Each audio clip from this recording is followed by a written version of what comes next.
Ricky, Hi. you are involved in bird conservation. Yes. Can you tell us how the climate has affected birds? Yeah, so birds are very good environmental indicators. So if we study birds over long periods, we can sort of tell what the environment's doing. And in terms of climate change, we have a couple of examples that people might be familiar with. Swallows, for example. We know since the 1960s are arriving about 2 weeks earlier each summer. And that's been brought on by climate change and warmer temperatures here.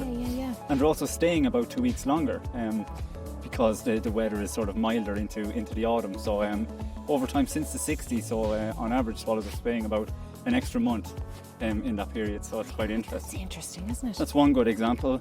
Other examples are we have species that are doing this thing which is called short stopping. So species of duck and wildfowl that would have returned from the Arctic where they've bred in the summer, would return to Ireland to overwinter here where it's milder.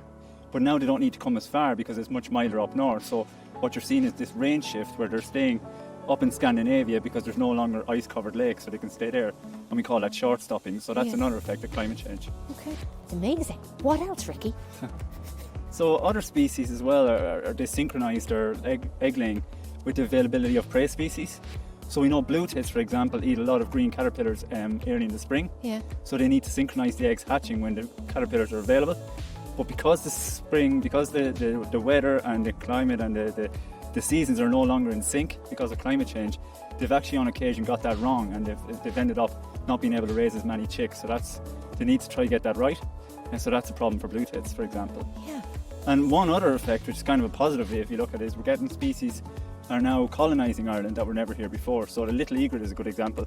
It's a white heron, and they first bred here in '97, and now they're very widespread species, and we expect other species to begin to colonise from Europe in the next few years.